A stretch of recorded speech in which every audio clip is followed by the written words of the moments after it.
Praise the Lord. கர்த்தருடைய நாமத்துக்கு மகிமை உண்டாகட்டுக்கும்.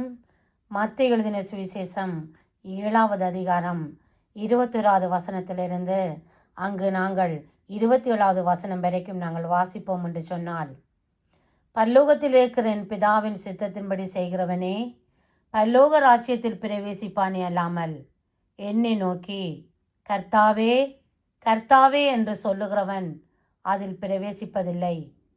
அந்நாளில் அநேகர் என்னை நோக்கி கர்த்தாவே உமது நாமத்தினாலே தீர்க்க தரிசனம் உரைத்தோம் அல்லவா, உமது நாமத்தினாலே பிசாசுகளை துரத்தினோம் அல்லவா, உமது நாமத்தினாலே அநேக அற்புதங்களை செய்தோம் அல்லவா என்பார்கள். அப்பொழுது நான் ஒரு காலம் உங்களை அறியவில்லை, அக்கிரம செய்கைக்காரரே என்னை விட்டு அகன்று போங்கள் என்று அவர்களுக்கு சொல்லுவேன். ஆகையால் நான் சொல்லிய இந்த வார்த்தைகளை கேட்டு இவைகளின்படி செய்கிறவனவனோ அவனை கண்மலையின் மேல் தன் வீட்டை கட்டின புத்தி உள்ள மனுஷனுக்கு ஒப்பிடுவேன்.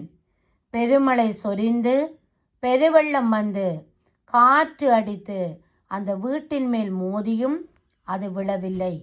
ஏனென்றால் அது கண்மலையின் மேல் அஸ்திபாரம் போடப்பட்டிருந்தது.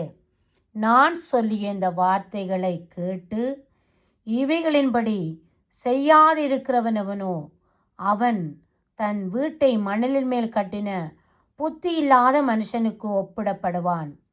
பெருமழை சொரிந்து பெருவெள்ளம் வந்து காற்று அடித்து அந்த வீட்டின் மேல் மோதின போது அது விழுந்து முழுவதும் அழிந்தது என்றார்.